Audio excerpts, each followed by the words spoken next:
At one time, in the dim reaches of the past, Australia and her island neighbors were connected to the Asiatic mainland. Then, as the level of the oceans rose, the land bridge disappeared, cutting off this faraway area from the rest of the world. Thus isolated, a unique population of wildlife, free from outside influences and major predators, continued to develop along primitive lines. And so here, with little change throughout the ages, nature has preserved a sanctuary for her strangest creatures. Still clinging to existence here is the giant bat, so large it's called the flying fox.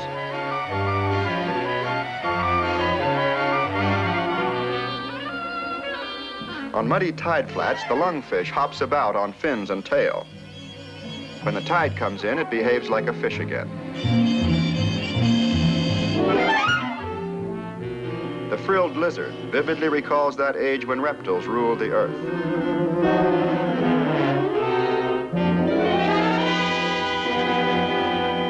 And only here is found the spiny anteater, or echidna, a creature akin to the reptiles, for it hatches its young from eggs. Also unique to this land is the Tasmanian devil, so named for its ill temper, because its ears turn red when angry.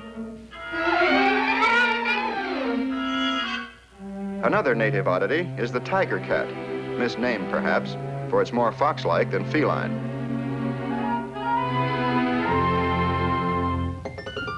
Stranger still is the duck-billed platypus, nature's first attempt to make a mammal.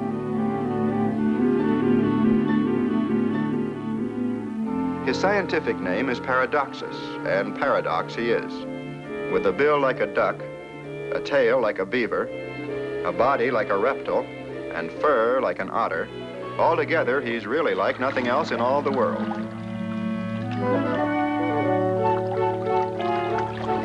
Although not a true amphibian, the platypus is at home in the water, where he feeds on grubs, frogs, and worms.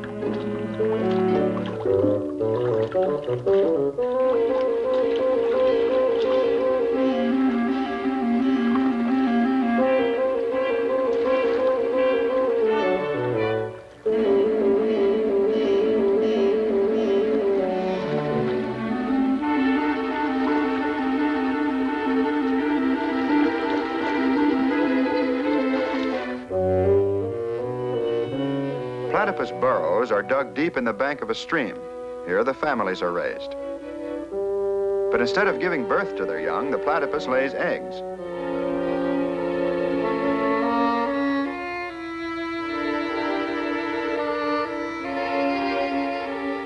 The incubation period is brief, and newly hatched embryos are so immature they bear no resemblance to the parent.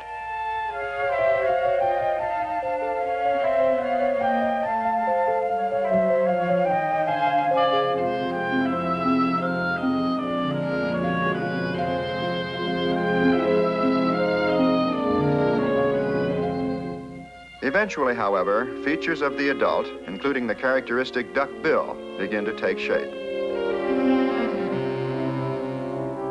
The babies are nourished on mother's milk, but the female platypus doesn't nurse her young in the ordinary way. Instead, her breast is covered with hundreds of milk pores, so the young simply lap up the milk from the belly fur of the mother.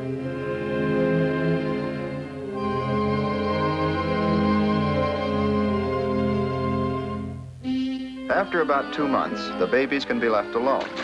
But mother's departure is just what the native cat has been waiting for.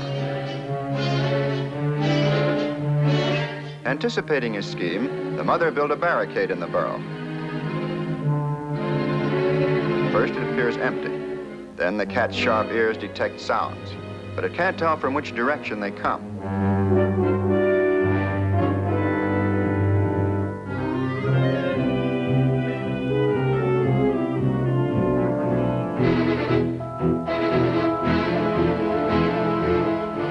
Completely confused, the cat eventually finds the problem too baffling to cope with. When the babies are old enough to figure out the secret of the false wall, they're also ready to get on with the business of being platypuses, as strange a prospect as ever confronted one of nature's creatures.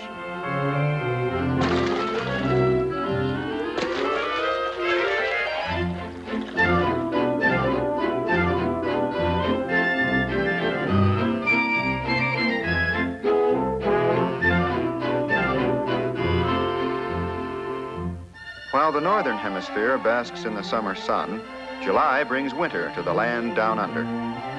But the change of season doesn't bother the platypus.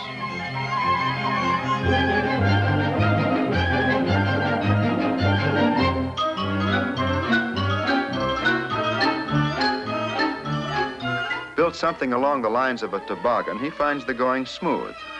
Too smooth, in fact.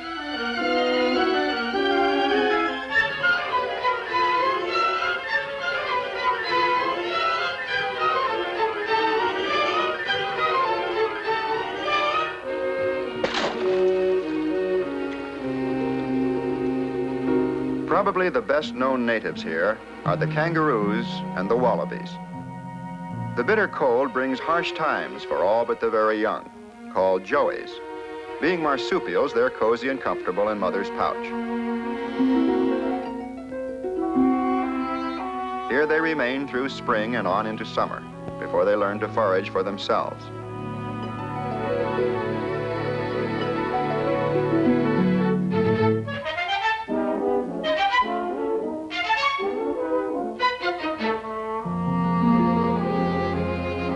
Following a meal of grass, mother and joey indulge in primping. After so long a time in such cramped quarters, emerging is like shedding winter woolies.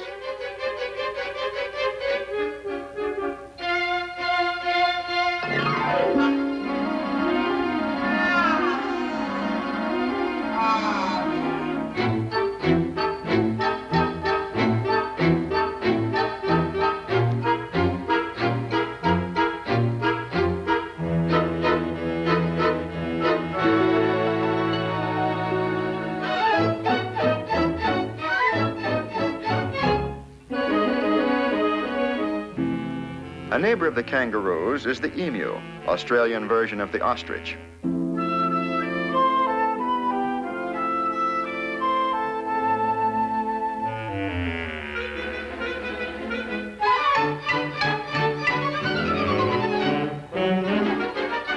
Despite disturbances, broods of up to 20 young are hatched each year.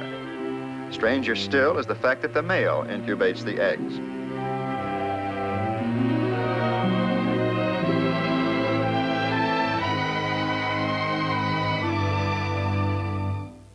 Among the strange creatures here, many are tree dwellers. The bushy-tailed possum is equipped with a prehensile tail that helps him move from limb to limb.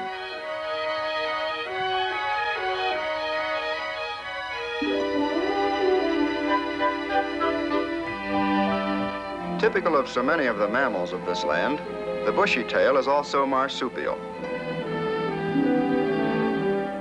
Mammary glands are located inside the pouch, so the joeys don't even have to come out for meals. Being raised in a pouch develops a habit of dependence on the mother, a habit that isn't easily broken. Thus encumbered, the mother has to do the climbing for her young as well as for herself.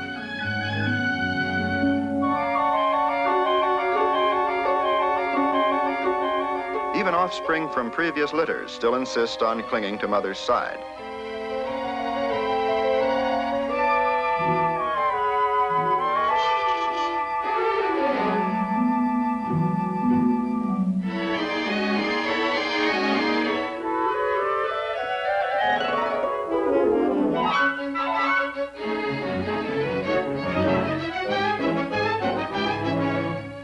Like the possum, the koala is also a tree dweller. From this creature was modeled the teddy bear, although the koala actually isn't related to the bear at all.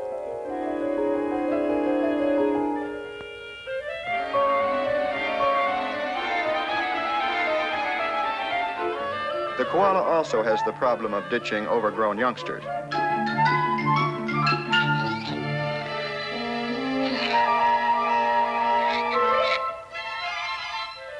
Her strategy is to set a pace too fast for him to follow.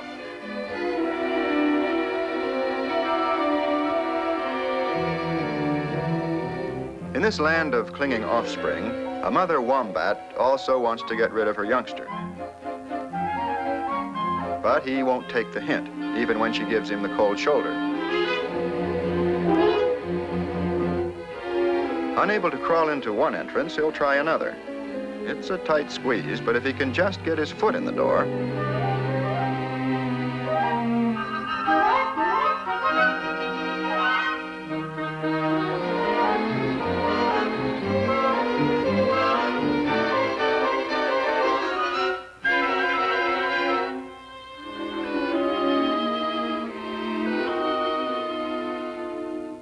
More primitive even than the pouched animals is the echidna, or spiny anteater.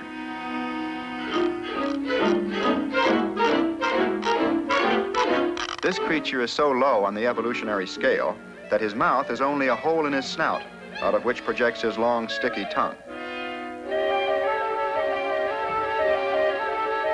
His sharp claws are perfect for burrowing.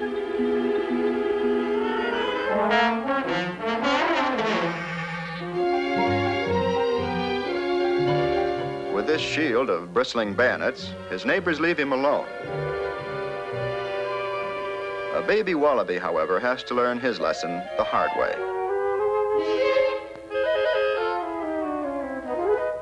To the echidna, a rotten log is sure to yield a meal of ant eggs. To make egg gathering easy, the tongue is coated with a sticky substance to which anything it touches adheres. The echidna's appetite for eggs is seldom satisfied, and he isn't at all particular about who laid them.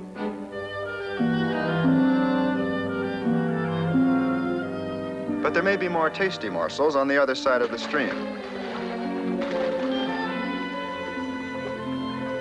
With a natural snorkel, he's at home both above and below the surface.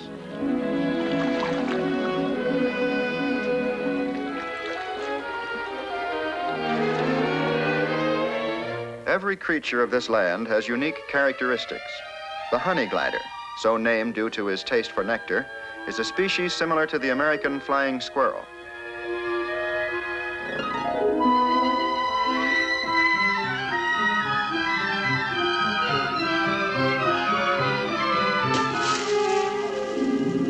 Mothers, too, enjoy the sport, but don't dare take off overloaded.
So today, as in centuries past, the creatures of this land down under pursue their business of survival. For here in this faraway and isolated land, nature has preserved a living sanctuary for the strangest of her creatures.